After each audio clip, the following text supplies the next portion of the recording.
I'm Eric Victor, and this is a story of God's grace in my life. Growing up, I had a pretty normal childhood growing up. I had two parents, had a loving home, and nothing really out of the ordinary. When I was 12 years old, my house burned down, and that started a whole chain of events that I never really would have realized till years later in my life that was the beginning of trauma in my life. And I always watched my parents and other people. They always drank to have fun, and I saw that, and that's just what I thought you did. To have fun, you drank. That's what you did. So I began to act out in that way and experiment in that way, and the story of addiction is it's a story of little compromises. You don't just wake up and with a needle in your arm. It's always one little step away and another little step and another little step, until one day you wake up and you don't even know where you're at anymore. And that's really how it happened. I drank, here and there till probably about the age of 18, 19. And then I experienced a lot of loss in my life. 18, 19, and 20, and 21. Every year I lost someone that was really, really close to me. And I didn't know how to deal with that.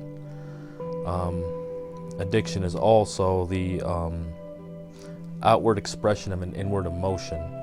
The drugs are just a symptom of that. But anyway, as I dealt with that in my own head, or tried not to deal with that in my own head, I began from drinking. I smoked pot, and from smoking pot led to cocaine, and cocaine led to crack, and crack led to opiates, which eventually led to heroin. And as soon as I found heroin, that was my drug. And I didn't have to think, I didn't have to feel. It just took everything away. However, as my habit increased, so did my tolerance, and all of a sudden, $20 a day, I needed $50 a day, and then $100 a day, and then I couldn't keep a job because I was sick all the time. So then I had to steal, just to feel well, just to not be sick anymore. And so those things obviously led me to going to jail. I've probably spent about 2.5 years of my life locked up. A year and a half of that in certain rehab programs and county jails. And I did a little more than a year in prison, Richland Correctional Institution. Prison number is 623-896. And that is where, when I was in prison, where the God seed was planted in me. I was just having a horrible day, and this guy came up to me and he said, God wants me to come talk to you. And you're thinking, this guy's nuts, And the guy totally read my mail, knew everything that was going on with me, knew it was crazy what he knew. And I decided I'd give it a shot. I'd give this Bible thumping stuff a shot at that time, and started going to Bible studies, even though I had no clue what they were saying, and went to different church services. Just kind of tried it all out, and really it kept me out of trouble in there, really. And then when I got out, I had the best of intentions, and I was high within 4 hours of getting out, and I really, really thought I was done with that. So that led to a whole nother spiral, just a continuing cycle, thinking I could try and do it all on my own, and I really couldn't. So I ended up back with my mom and dad, my parents. They didn't know everything was going on, and they were about to find out, though, one day. I decided I was going to go to church. I got invited with some friends of mine, and figured I would go, and it'd be like my preemptive strike. That as soon as I was accused of doing drugs, it'd be like, would someone on heroin really be going to church on Sunday? So I went, and I just completely got rocked. There was no other explanation, or there is no other explanation on this earth than it was the presence of God. I was standing up, and I couldn't talk.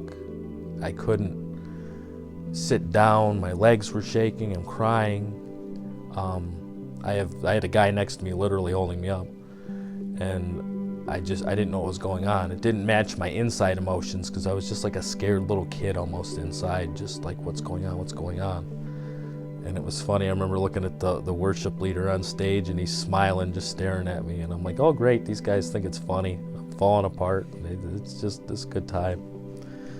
But I left there changed that day, and I went to bed that night, had my first real conversation with God, real heart to heart, not just to get me out of trouble kind of thing. And I said, show me you're real. And I didn't go through any withdrawals. I didn't do drugs for about 2 weeks. It was a 2-week period there. But I went through no opiate withdrawals. I had about 1.5 grams heroin habit a day at that time. So I mean, that's unheard of. I slept every night. It was crazy. But from that point on, I went through about a 9-month just craziness in my life of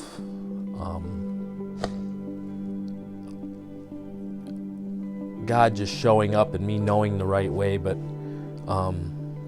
it was so ingrained in me, the drug lifestyle, that I had to unlearn a lot of that. So I kept running back and forth. I'd go to church for a couple weeks, and then I would go use for a couple weeks, and I'd use just long enough to go through some serious withdrawals, and then I would cold turkey those withdrawals in my bedroom, by myself. And I did this for about 9 months. I'd get in trouble. I would find myself getting in trouble I would get caught. Cops who knew me didn't like me, and they had me, they could have arrested me, taken me to jail, and I'm getting let go. It was all God's hand. And there was another time I actually admitted to something to try and keep someone else from getting in trouble. And I wrote a statement down and everything, and I went to court the next day, and they threw it all out after I admitted that I did it. And then I got in trouble for the smallest, littlest thing. It was just a minor misdemeanor. And as I was sitting in the back of the cop car, I knew that was it. It was over. There was no more. It's like I could take a deep breath, and I just knew that it was done. And from that point on, that was May 15th, 2015, and that was the last time I ever did heroin. And since then, it's just been a crazy, how can I put it? My life has just been so richly blessed that words can't describe everything that God's given me. Just from, a family, my awesome wife. I'll tell a story with that. God's never taken something away from me without giving me something better. Now, sometimes isn't always what we want it to look like, but like my mom passed away, and that was really hard for me. And she got to see me sober. I was really, really proud of that. But in the doing of that, God restored my entire family. Most of them didn't talk for 20, 25 years. And in the doing of that, I met my wife, which is crazy because I never thought I could do the sex before marriage thing. I was like, nope, not me. I would just avoid the whole Christian dating thing. And I began to pray that God send me someone that makes me want to do that, me want to honor you in that way. And that's, lo and behold, my wife's a children's pastor at our church, and she's just amazing. And I have 2 awesome babies. I have my son Wyatt and my daughter Ella, and I have house, cars, job. All of that was unthinkable 5 years ago. I didn't think I had my own self-value to be able to deserve things like that. And it's just funny when I feel like in this season God's just telling me to be faithful in the little. And I just started being a good steward with my money, and me and my wife both, we got jobs that doubled our income almost. It's crazy. We have a house that was given to me by someone who I stole from, which is a whole nother story of God's grace. But now we've been a good steward with that, and it's the next step, and we're in the process of buying another house. And all the detail, if you asked me to write down 10 things I wanted in a house, or in a property even, this house would have all of them, plus another 10 I didn't even realize I thought would want. And it's just crazy how God cares about the details of your life, and it's just so awesome. Every day might not be the easiest, but it's a lot easier with Him in my life. Jesus, love is the first word that comes to mind. Love and grace. Like I just talked about the self-worth. I had such self-worth issues with not even knowing that I had them. Granted, when I was a drug addict, most drug addicts don't want to live. They just think they're too far gone.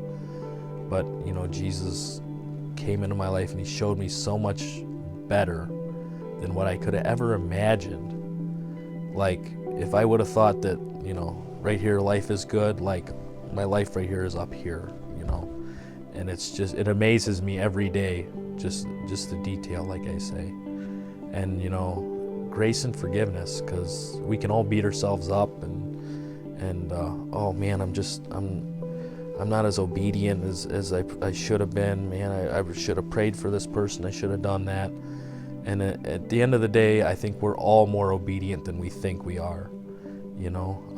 God factors in our stupidity in some cases.